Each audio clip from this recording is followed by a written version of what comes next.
The idea of storytelling is something that maybe emerges once I'm beginning to sort of like impose myself on the material. Before that, the material has its own life. And then all of that, once it then lands in my studio, is either remembered or forgotten to make way for like whatever I'm imposing, which is a set of ideas, a set of desires, wanting to mold it, touch it, witness it, its limits, and like see what its possibilities are.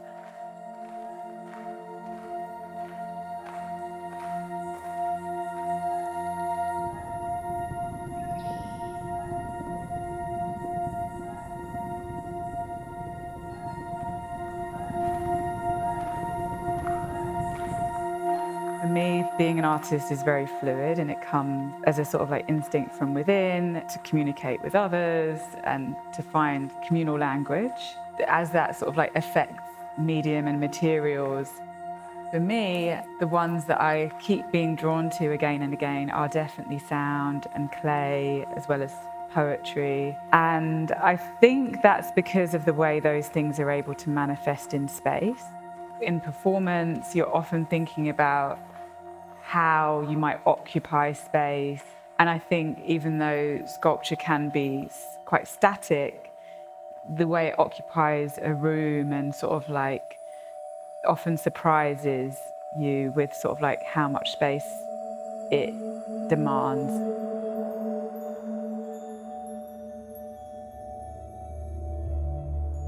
I wanted to use The Subtle Rules the Dense as the title for this exhibition to give those words and the feeling of that title some space.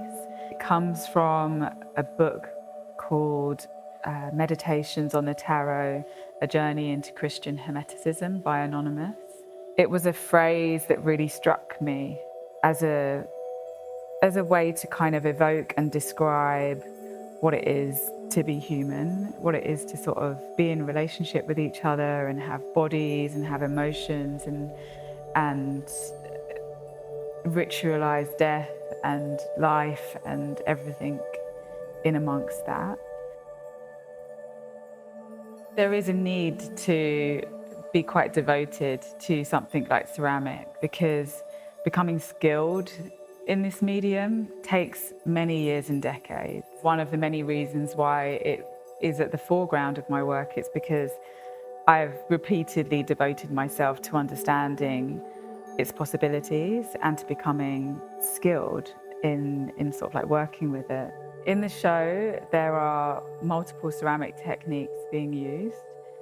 One of the primary ones is the coiling technique, which I'm referring directly to West African traditions and specifically wanting to embody or imbue or really like get to grips with this technique of a rounded bottom of a vessel, how that would sit on the earth, in the ground, and wanting to like be in dialogue with those traditions. It then goes through sort of like some transition in that the vessels then grow bodies and heads and necks and become much more anthropomorphic out of that kind of original inspiration.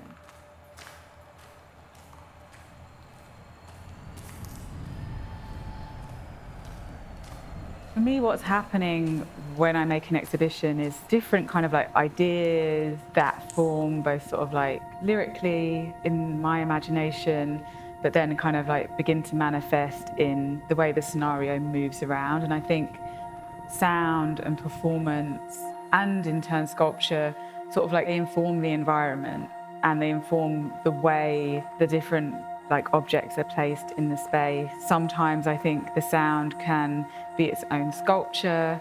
Sometimes it feels more like it's naming the geography of a space or the imaginary space for the other objects to exist within. And then using these kind of like metaphors of performance and of the kind of like melodies of sound and things like that, I think the sculptures then sort of like have a way of then resonating with each other and reacting to each other. They operate as a way of ordering things. And so it can be interesting to take those ways of ordering things from like one sort of like historic and dominant language like music, and then see how it operates in a different kind of environment.